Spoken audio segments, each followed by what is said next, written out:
Evelyn Monroe buried 5 husbands in 22 years, and the town was certain she killed every one of them until a single hair, traced to a forgotten nurse named Carla Winfield, revealed a truth more twisted than anyone ever imagined. Evelyn Monroe had always lived a quiet life. Born and raised in a sleepy Mississippi town where everyone knew each other, she never caused trouble, never raised her voice, and never asked for more than what she had. She wore modest dresses, baked pies for community events, and taught Sunday school at the same Baptist church where she was baptized as a child. But despite her unassuming presence, her life had become the subject of hushed conversations and cautious stares. It wasn't her clothes, her behavior, or her attitude that made people wary. It was her husbands, 5 of them, each of whom had died, one after another, under circumstances that some called unfortunate, others called suspicious, and many simply called cursed. Her first husband, Jacob Monroe, died in a house fire only 3 years into their marriage. The blaze started in the middle of the night while the two were sleeping. Evelyn escaped with minor burns, but Jacob was found in the bedroom, suffocated by smoke before he ever woke up. Fire investigators blamed faulty wiring. Evelyn mourned quietly, wore black for a full year, and rebuilt the charred remains of their home from the insurance money. No one questioned her back then. She was just a young widow, alone and heartbroken. A few years later, Evelyn married again. Her second husband, Daniel Price, was a kind man who worked at the local hardware store. He died during a fishing trip on the nearby river. His body was found tangled in the reeds, face down in shallow water, just a few feet from the shore. The autopsy said drowning. Some locals thought it odd that he was such a strong swimmer, but others blamed alcohol.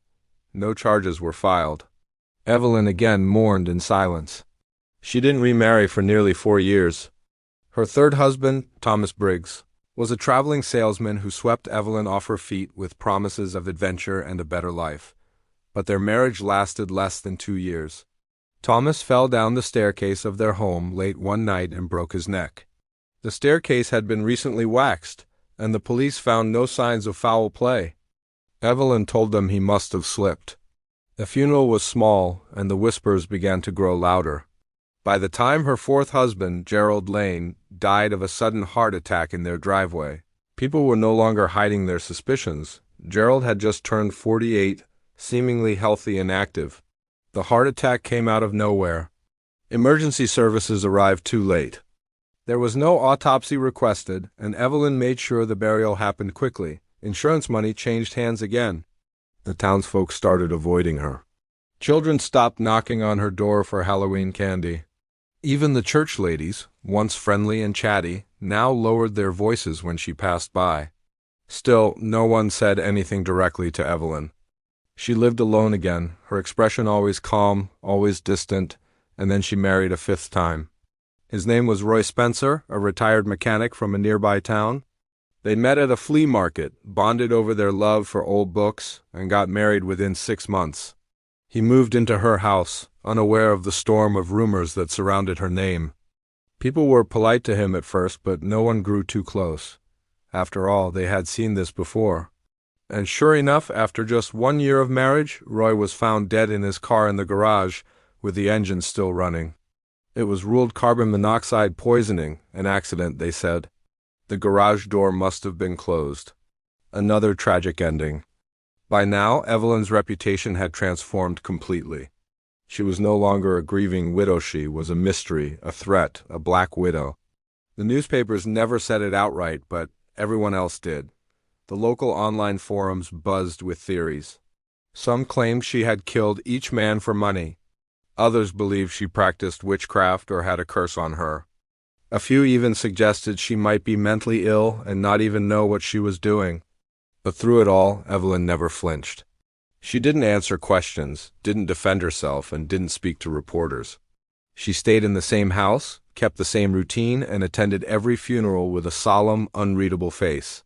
Her lifestyle remained modest. She never flaunted wealth. The insurance payouts were never extravagant, just enough to keep her comfortable. She drove an old Buick, wore the same coats every winter, and never went on vacations. Some said that was part of the act, that she wanted to look innocent. Others thought she might actually be innocent. After all, no real evidence had ever been found. The police had investigated each death, but nothing solid ever turned up.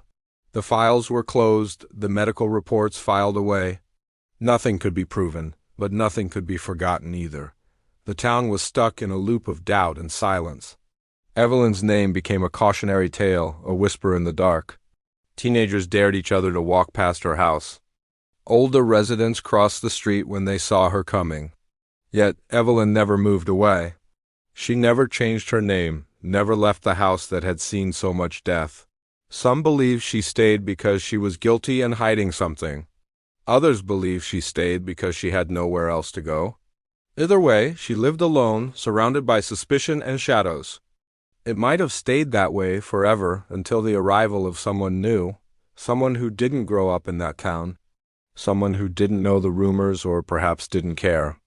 A retired detective named Martin Kessler, quiet and observant, who began to take an interest in Evelyn's past. And with that one quiet spark of curiosity, the story that had long been buried beneath silence and gossip began to stir again. Because in every mystery there's always a moment when everything changes. Evelyn just didn't know hers was coming. Not yet. Martin Kessler wasn't the kind of man who went looking for trouble. After retiring from the Dallas Police Department, he had planned to spend his remaining years in peace, tending to his garden and reading crime novels in a quiet, affordable town far from the chaos of city life.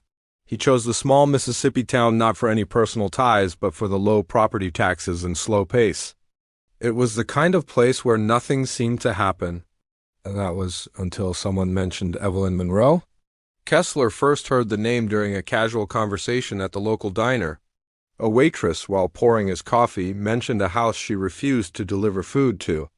When he asked why, she leaned in and whispered, "That's where the Black Widow lives." At first, he thought she was joking. But when he asked around, the same name kept coming up, Evelyn Monroe, the woman with 5 dead husbands. Most people spoke about her with fear, others with fascination. Some thought she was just unlucky, a woman cursed by fate. But others believed she was a cold-blooded killer who had slipped through the cracks of the justice system. It didn't take long for Kessler's curiosity to take over. He had investigated more than his share of complex cases in his time, and this story, whether true or not, felt like a puzzle that hadn't been solved. He wanted to look into it not for revenge, not for glory, but for clarity. Something didn't sit right with him. 5 husbands dead and not a single charge. That was either the worst streak of bad luck in history or the most calculated string of crimes he'd ever heard. He started by requesting public records and old news articles.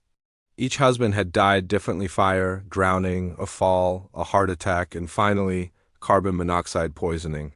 Kessler read the coroner's reports, examined photographs from the scene, and made notes. The first thing that struck him was how quickly the police had closed each case. No one had ever taken a deeper look, and there were no follow-up investigations. The deaths were always considered personal tragedies, not crimes. No autopsies had been performed for the 2nd or 4th husbands.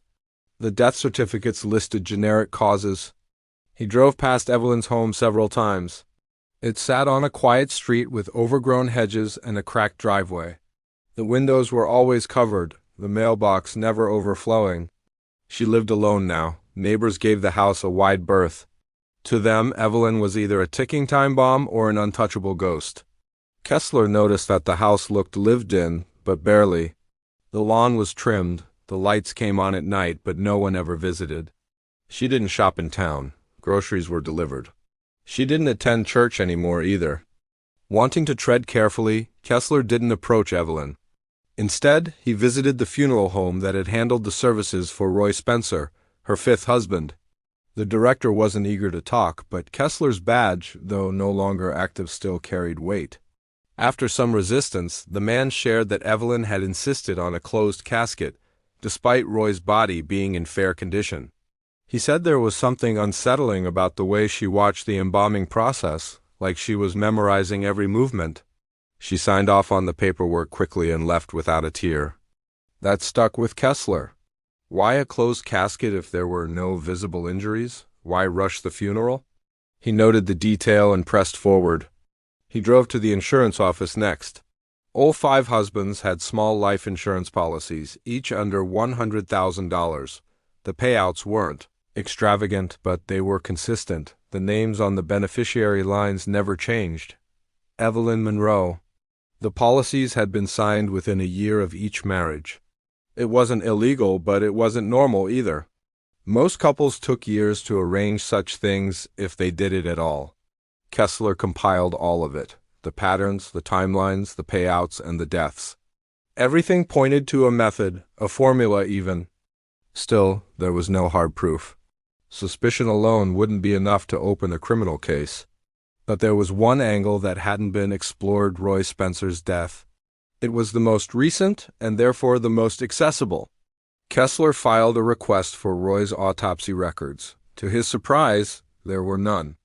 Just a cause of death listed as carbon monoxide toxicity. No toxicology breakdown, no internal examination, nothing that stood out. Carbon monoxide poisoning should always come with a blood test to confirm the presence of carboxyhemoglobin. But there was no record of that test being performed. He went to the coroner's office and asked why. The coroner on duty at the time had already retired, and the new staff found the file incomplete. Some forms were missing. Others had been stamped and filed without proper signatures. It looked rushed. Too rushed. Kessler asked the new county judge for permission to have Roy Spencer's body exhumed for a proper autopsy. He didn't mention Evelyn by name, only that the death had irregularities that warranted a second look. The judge agreed. While the request moved through the system, Kessler visited the hardware store where Evelyn's second husband, Daniel, had worked. The current manager remembered him well, friendly, reliable, a guy who loved to fish. He also remembered that Daniel didn't drink. His death had been blamed on alcohol-related drowning, but that didn't fit. Another inconsistency. Kessler's instincts told him Evelyn wasn't just unlucky. She had been hiding something. Whether it was carelessness, calculation, or cruelty, he didn't yet know. But too many things weren't adding up. Her husbands died under completely different circumstances, but always when no one else was around. There were never any witnesses. Never any family close enough to question anything. It was always Evelyn who made the calls, signed the paperwork, and arranged the funerals. The exhumation was scheduled for the following week. Until then, Kessler reviewed every detail again. One night, while scanning through the photographs of Roy's garage, something caught his attention. A photo showed the inside of the car. The keys were still in the ignition, but the gas gauge was full. That didn't make sense. If Roy had died from sitting in a running car, the tank should have been lower, even slightly. That detail didn't match the story, and if that was off, what else had been missed? He didn't know it yet, but that small clue was the beginning of something much bigger. Something buried deeper than anyone expected. Something that would prove Evelyn wasn't the only one keeping secrets. The morning of the exhumation was overcast and quiet, as if the town itself held its breath. The cemetery was mostly empty except for the county officials, the forensics team, and Martin Kessler, who stood back with his hands in his coat pockets. Roy Spencer's casket was lifted with care, the ground beneath it damp from the night's rain. The process was silent, mechanical, respectful. No one made eye contact with Evelyn, who had not been informed of the procedure yet. It was best that way, Kessler believed. If she was innocent, the truth would clear her name. If not, she would never see what was coming. The forensic pathologist overseeing the new autopsy was meticulous. Roy's remains were in better condition than expected, thanks to the sealed casket and embalming. It didn't take long for the first red flag to appear. There were signs in Roy's stomach lining that pointed to chemical ingestion. The internal organs, while decomposed, retained enough structure to raise suspicion. The technician ran specific tests and confirmed what Kessler had suspected all along: cyanide. Cyanide poisoning mimics other causes of death. It works quickly, quietly, and leaves behind signs that can be mistaken for heart attacks or respiratory failure. But once detected, it's unmistakable. The results were clear. Roy Spencer had not died from carbon monoxide poisoning. He had been poisoned intentionally. Kessler sat alone in his car after the confirmation. The finality of the results gave him no satisfaction.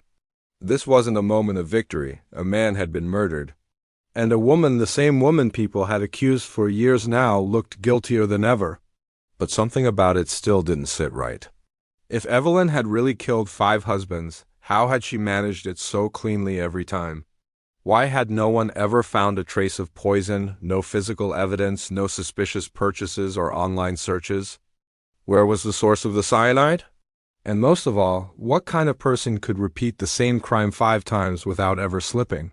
Kessler returned to Evelyn's house with a search warrant. Officers joined him, carefully cataloging everything. The home was neat but sterile. The furniture was old, untouched. Photo frames had been turned face down on tables. The kitchen was bare. Upstairs, they found Evelyn's bedroom simple, quiet, with a single wooden wardrobe and a modest bed. But in a locked drawer inside a sewing cabinet, they found something unusual. Inside were 5 small vials, each with residue of an unidentified white powder.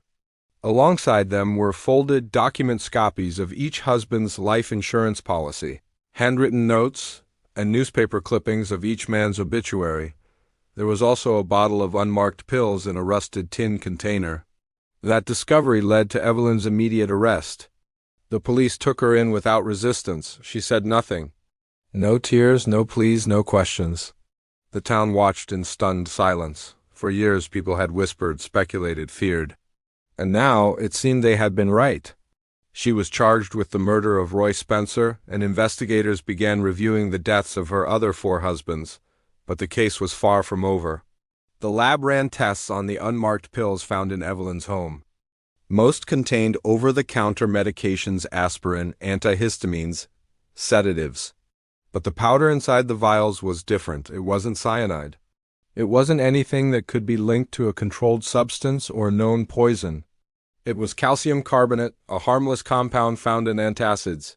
The vials had been planted or were decoys. It didn't make sense.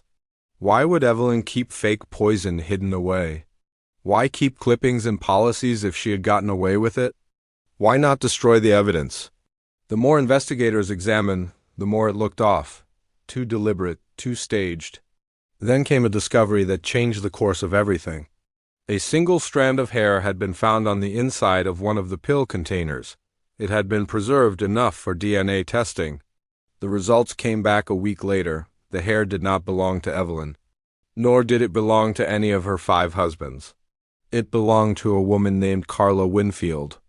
Carla had been a nurse at the county hospital for nearly 2 decades. She was known for being helpful, competent, and always willing to take extra shifts. But her personnel record showed a suspension several years earlier for improperly dispensing medication. She had returned to work after a brief leave and had since flown under the radar. Kessler looked deeper. Carla had worked on the medical floors during hospitalizations involving 2 of Evelyn's husbands, Thomas Briggs and Gerald Lane. No one had ever connected her before. She wasn't close to Evelyn socially. No history of friendship, no shared clubs or church groups. Just one coincidence: Carla had once dated Thomas Briggs before he married Evelyn. A relationship that ended badly, according to a note buried in his old HR file. Digging into Carla's past revealed more troubling details. She had declared bankruptcy 3 years ago. Her home had been foreclosed on. She had no family, no close friends. Her social media presence was non-existent. She lived alone in a rented basement apartment, and when police executed a search warrant there, what they found shocked everyone.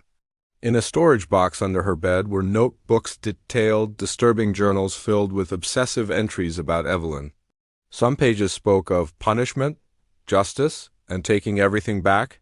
One entry read, "No one will ever believe her if it's done right." Another said, "Let them all blame the Black Widow. That's the point." The notebooks outlined her plans. She had slowly gained access to medications during her shifts. She knew how to manipulate charts and records. She had kept tabs on Evelyn's life. It wasn't Evelyn who had administered the poison. It was Carla, using her access and knowledge to frame the woman she believed had ruined her life. The motive appeared to be a twisted combination of jealousy and revenge. Carla had fallen into a downward spiral after Thomas married Evelyn. She believed Evelyn had stolen the man meant for her. And when Evelyn moved on and remarried again and again, Carla's resentment deepened. In her eyes, Evelyn had to suffer. Not just by losing her husband, but by being blamed for it, hated for it, destroyed by it. The evidence was overwhelming. DNA, journals, even a receipt for lab equipment and chemicals used to create cyanide traced back to Carla's old credit card. She had never stopped watching Evelyn. Never stopped planning.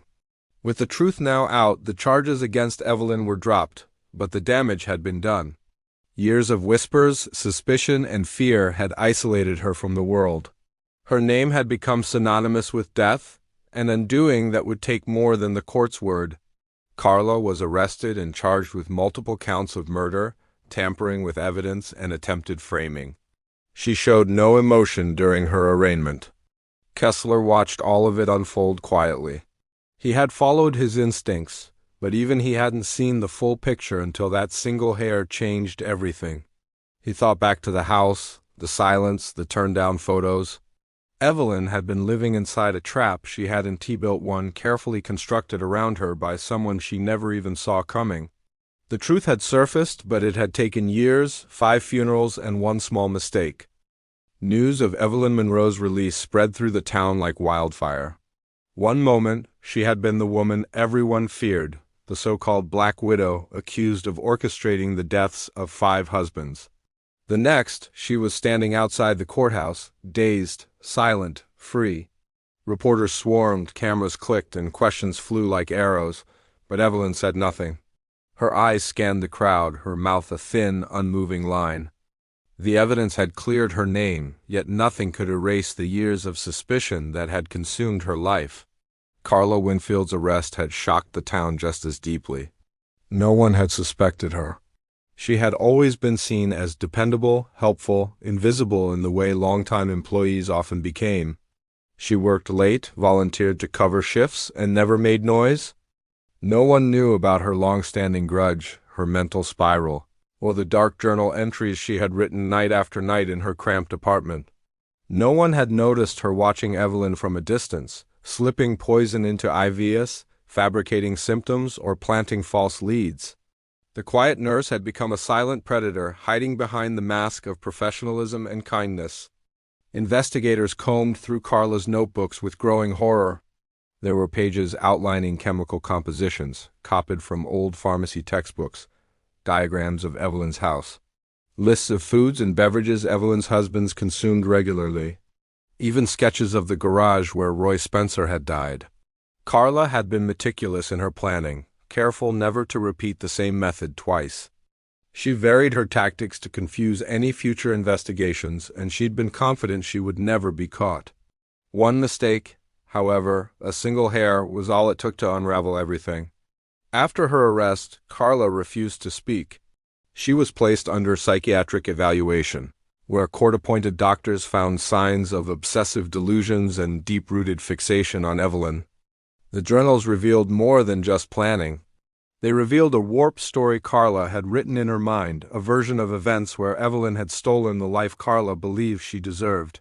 To Carla, Evelyn wasn't just a rival. She was a symbol of everything Carla had lost: love, status, control. The trial was set for the following spring. In the meantime, Evelyn returned home under heavy police protection. But her home no longer felt like hers. The walls whispered with memories she couldn't face. Each room reminded her of the men she'd buried, the loneliness she'd endured, the neighbors who had turned their backs. Even though the town now viewed her as a victim, the air remained heavy with unease.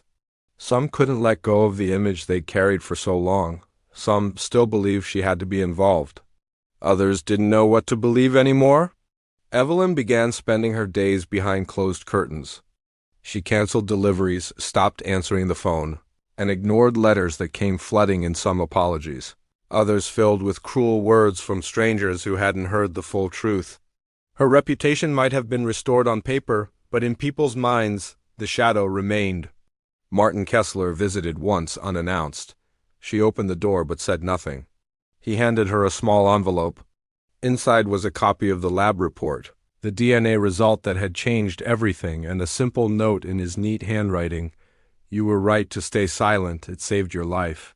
Evelyn read it once, then placed it in the drawer with the rest of the documents she'd quietly collected over the years, never showing them to anyone, never trying to defend herself. She had waited for the world to figure it out.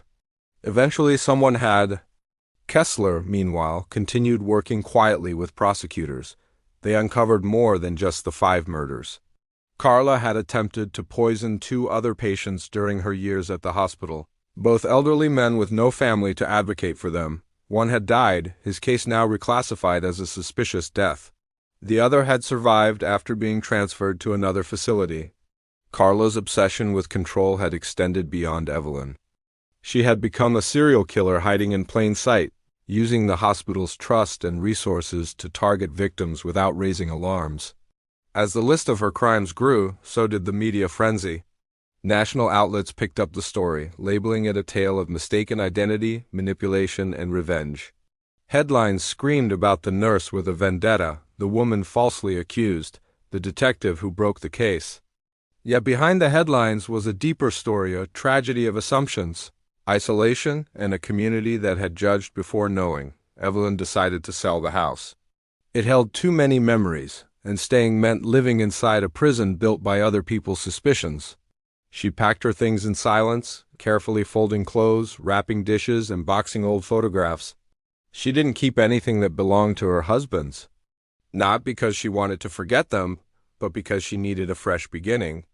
The pain wasn't just from their deaths, it was from carrying the weight of guilt for something she hadn't done, while the real killer moved freely in the shadows.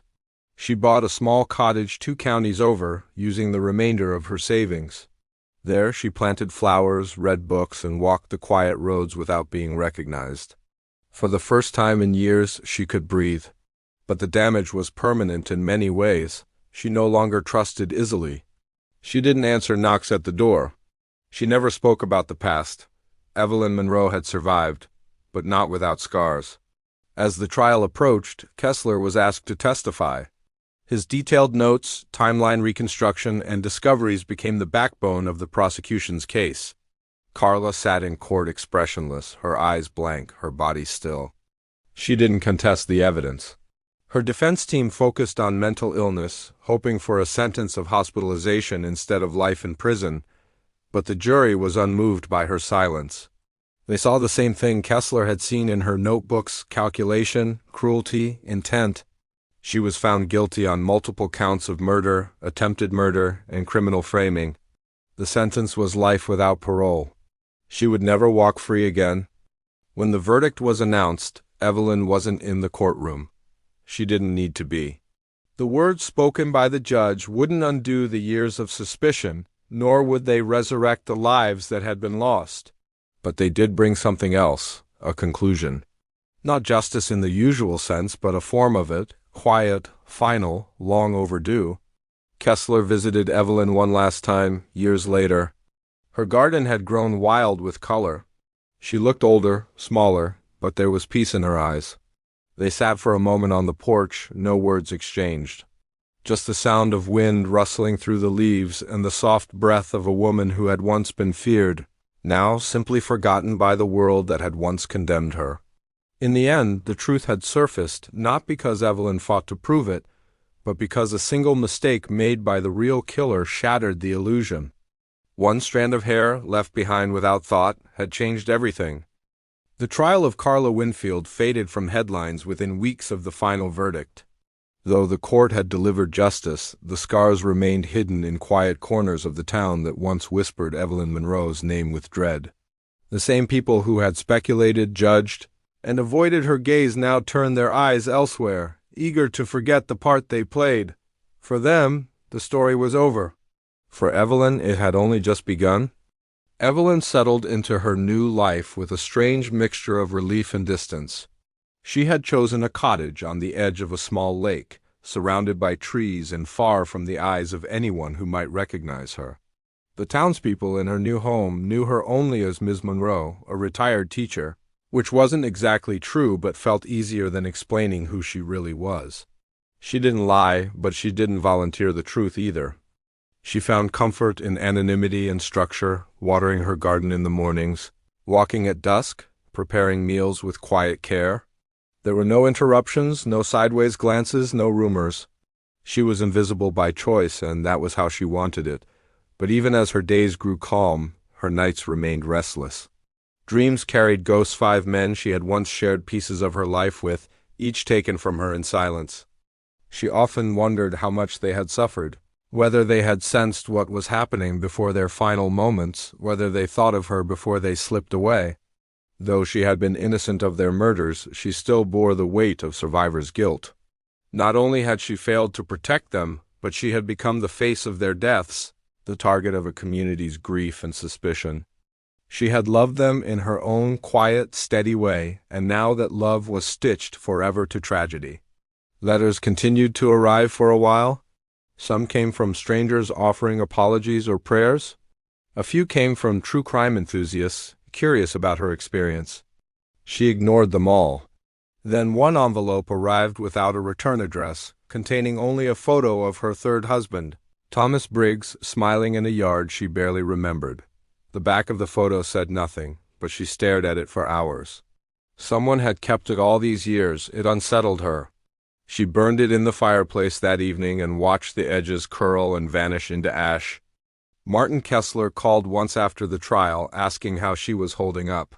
She told him the truth. She was breathing, sleeping better, and managing. He asked if she needed anything. She said no. That was the last time they spoke. She appreciated him, but she didn't want a friendship born from investigation.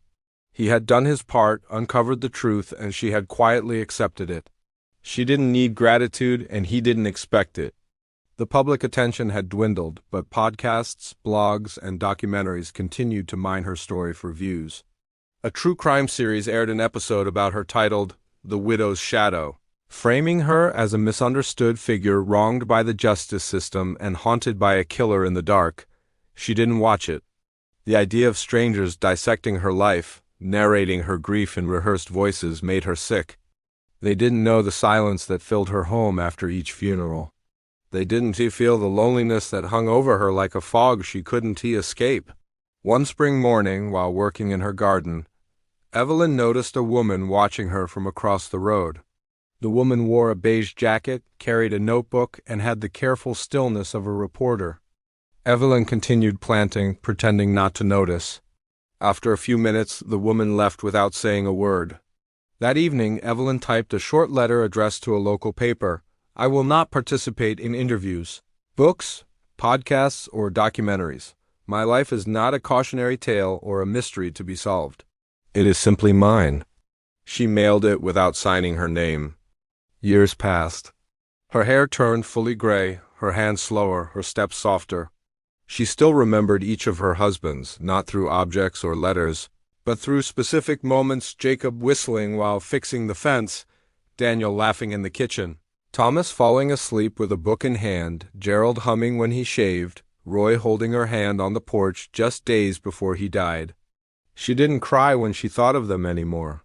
She just paused, let the memory settle, then went back to her routine.